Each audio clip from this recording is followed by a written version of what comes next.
пшеницы на мировом рынке. রাশিয়ার president Vladimir Putin সম্প্রতি এক কঠোর হুঁশিয়ারি দিয়ে বলেছেন, ইউক্রেন ও মধ্যপ্রাচ্যে চলমান উত্তেজনা বিশ্বকে তৃতীয় বিশ্বযুদ্ধের দিকে ঠেলে দিচ্ছে।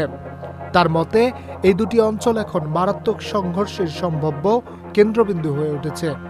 ২০ জুন শুক্রবার সেন্ট পিটার্সবার্গ আন্তর্জাতিক অর্থনৈতিক ফোরামের মূল অধিবেশনে ভাষণ দিতে গিয়ে পুতিন এই হুঁশিয়ারি দেন, যেখানে তিনি বলেছেন, রাশিয়ার বিরুদ্ধে সরাসরি সামরিক হস্তক্ষেপ হলে তা তৃতীয় বিশ্বযুদ্ধের দিকে নিয়ে যেতে পারে।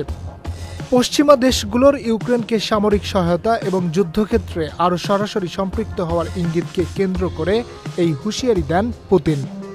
পুতিন বলেন, যারা আমাদের পরমাণু শক্তি সম্পন্ন একটি দেশের বিরুদ্ধে সামরিক অভিযান চালানোর চিন্তা করছে, তারা যেন মনে রাখে এটির পরিণতি হবে ভয়াবহ, যা বিশ্বের জন্য বিপর্যয় ডেকে আনবে।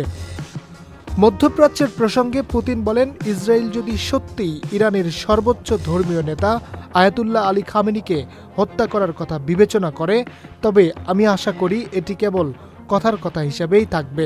হুঁশিয়ার করে পুতিন বলেন, যারা আয়াতুল্লাহ খামেনিকে হত্যা করার কথা বলছে, তারা যেন মনে রাখে তাতে তারা এক ভয়ঙ্কর প্যান্ডোরার বাক্স খুলে দেবে।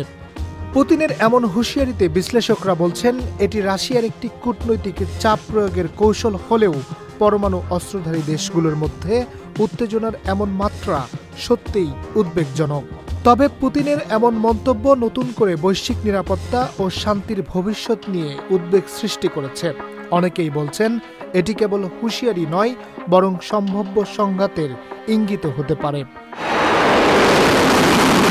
Harunur Rashid, channel I. Bundle থাকলে প্রতি সেনমানিতে টাকা বাঁচবে।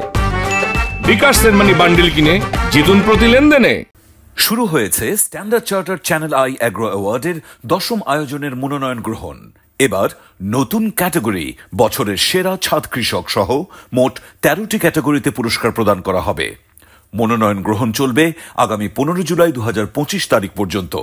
বিস্তারিত জানতে ভিজিট করুন www.agroaward.com এবং ফোন করুন 018737000556 এই নম্বরে।